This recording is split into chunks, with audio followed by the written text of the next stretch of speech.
मैं पिछले 4 साल से रिलीजन को प्रैक्टिस नहीं कर रहा। मैं एक रिलीजियस पर्सन हूँ और मेरे तमाम मामलात अच्छे चल रहे हैं। यानी मैं एक तालिब इल्म के तौर पर एक अच्छा तालिब इल्म भी हूँ, एक बेटे के तौर पर एक अच्छा बेटा भी हूँ। दोस्तों के में जो मेरा एक मुआशरे में किरदार है या दोस्तों में है वो भी बहुत अच्छा है और मेरे तमाम मामलात भी ठीक हैं। मैं किसी से कुछ लेता हूँ तो वक्त पर वापस करता हूँ। जब मेरे मामलात ठीक हैं तो मुझे क्यों मजहबी होना चाहिए? चलो भाई साहब, वाजिद भाई जवाब दो। मैं दुनिया का सबसे बड़ा चोर हूँ, करोड़ों रुपए चोरी करता हूँ। आप एक रैशनल पॉइंट बताओ कि मैं गलत हूँ और चोरी छोड़ दूंगा। मैं दुनिया का सबसे बड़ा चोर हूँ, करोड़ों अरबों रुपए चोरी करता हूँ। मैं बहुत खुश हूँ। लोग को तकलीफ होती गई बाढ़ में, मुझे तो तकलीफ नहीं हो रही है। इसको बोलते सेल्फ सेंटर्ड। इससे आपने क्या बोले, मैं खुश हूं, मुझे दुनिया की फिक्र नहीं। उसी तरीके से मैं खुश हूं तो आप क्या बोलेंगे, मैं अच्छा इंसान हूं? आपकी लॉजिक किधर गई? एक चीज बताओ, एक दो नहीं, सिर्फ एक। वाजिद का मतलब क्या? पाने वाला सर। क्या पाने वाला? पाने वाला। क्या पाया आपने?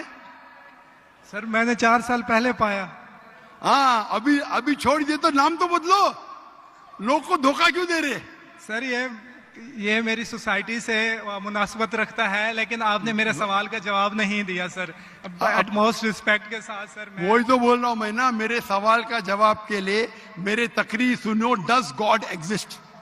सर वो एक और सुनिए जा रहा। ये बहस नहीं हो रही है। आपका सवाल खत्म हो, जवाब दे रहा हूं मैं।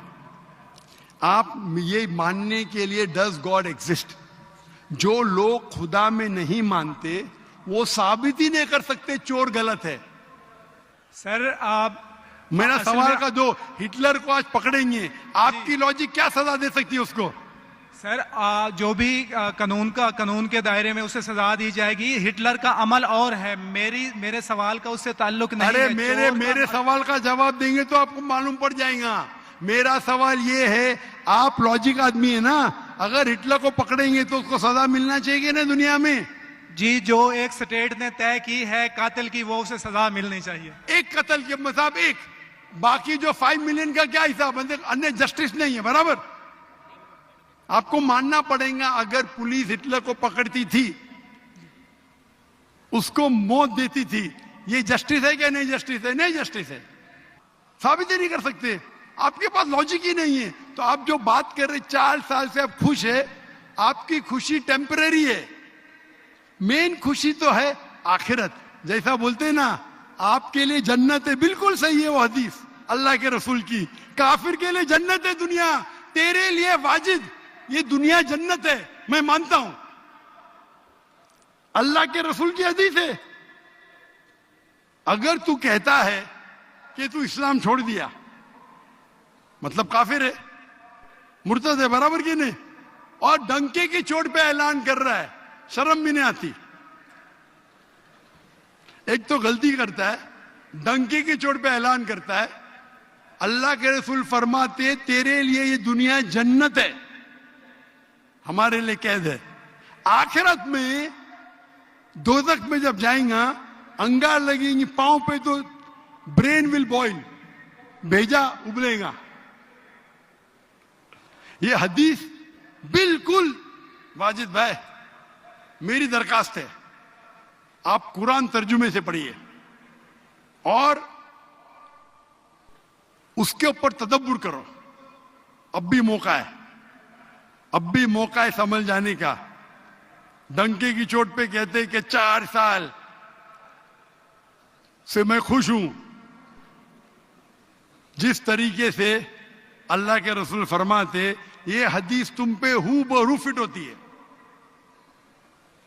मेरी दरखास्त है कि कुरान मजीद को समझ के पढ़ो और हर आयत को समझ के पढ़ो, वो जबान में जो जबान पे आपको महारत है। और मैं दुआ करता हूं अल्लाह से कि अल्लाह तुमको हिदायत दे। अगर आप माफी मांगे और सही रास्ते पे आ गए, फिर से मानने लगे कि अल्लाह एक है, अल्लाह के अलावा कोई भी माबूद नहीं है और अल्लाह के आखिरी रसूल मोहम्मद सल्लल्लाहु अलैहि वसल्लम है, इंशाअल्लाह आपको आखिरत में निजात मिलेंगी। वरना आप खसारे में रहेंगे। मैं अल्लाह से दुआ करता हूं कि आपको हिदायत मिले और अल्लाह आपको हिदायत दे और आप सही रास्ते पे आ जाए फिर से।